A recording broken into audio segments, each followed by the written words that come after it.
Son günlər bölgələrdə kənd təsərrüfatı məhsullarının kəskin ucuzlaşması və satışda yaranan çətinliklər geniş müzakirələrə səbəb olub. Xüsusilə Tovuz rayonunda soğanın demək olar ki, maya dəyərindən də aşağı qiyməti təklif olunması, bəzi hallarda isə məhsulun anbarlarda və həyətlərdə qalması diqqət çəkir. Belə ki, Tovuzda soğan 7 qəpiyə təklif olunur. Bu vəziyyət həm fermerlərin zərərə düşməsini, həm də bölgələrlə paytaxt arasında qiymət fərqinin kəskin olduğunu göstərir. Halbuki, gömrük və başqa xərc tələb olunmur. Bir tək yol xərcidir ki, o da qiymətə ciddi təsir edəcək qədər baha deyil. Bölgələrdə məhsulun bu qədər ucuzlaşmasının əsas səbəbi nədir?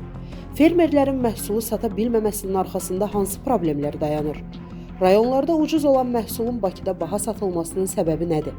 Qlobal İnfoza danışan hüquq elmləri doktoru, iqtisadçı Vüsalə Əhmədova qeyd edib ki, hər hansı bir məhsulun bölgələrdə birdən ucuzlaşması kənd təsərrüfatı bazarında ciddi struktur probleminin olduğunun göstəricisidir. Stat, qiymət çox vaxt təklif və tələbin balansından asılı olur. Məsələn, bu il bir çox rayonda soğan əkini genişləndiyi üçün bazarda məhsul bolluğu yaranıb. Yəni təklif şoku yaşanıb. Tələb isə eyni səviyyədə qaldığına görə qiymət kəskin aşağı düşüb.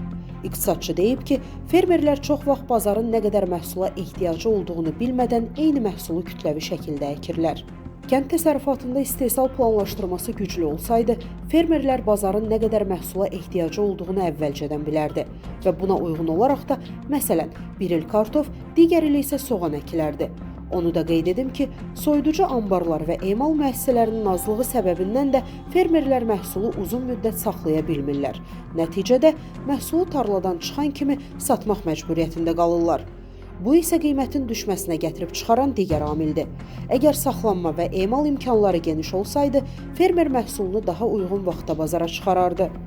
Rayonlarda ucuz olan məhsulun Bakı bazarlarında baha satılması məsələsinə gəlincə, Vüsalə Əhmədova bildirib ki, bu əsasən vasitəçi zəncirinin uzunluğu ilə bağlıdır. Satış infrastrukturunun zəif olması səbəbindən bir çox fermer məhsulunu birbaşa böyük bazarlara çıxara bilmir. Fermerlər topladıkları məhsulu tarladan birbaşa yerli toplayıcılara satırlar və bu məhsullar daha sonra Bakı və regional topdan satış bazarlarına gətirilir. Buradan isə daşıyıcılar vasitəsilə pərakəndə satış mərkəzlərinə çatdırılır.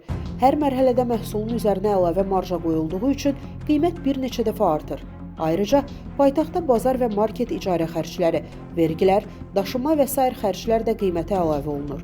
Əsasən də iri topdan satış bazarları və yerli toplayıcılar qiyməti müəyyən edirlər, məhsulu ucuz alıb, baha satırlar. Beləcə, bölgədə 7 qəpik olan soğan Bakı kimi böyük şəhərlərdə bir neçə dəfə baha olur. Vüsalə Əhmədova əlavə edib ki, supermarket şəbəkələri və böyük bazarlar fermerlərlə birbaşa işləməkdə maraqlı olsaydı və ya stabil təchizat problemi olmasaydı, nəticə fərqli ola bilərdi. Burada standartlaşdırma problemi də əhəmiyyət kəsb edir. Bəzi hallarda məhsulun ölçü, qablaşdırma və keyfiyyət standartları market tələblərinə uyğun olmur. Bu və digər problemlər aradan qaldırılmadıqca rayonlarda məhsul ucuz, paytaxt bazarlarında isə qiymət yüksək olaraq qalacaq. Statın sonu. Əziz izləyicilər, xəbərlərdən məlumat əldə etmək üçün kanalımıza abunə ola bilərsiniz.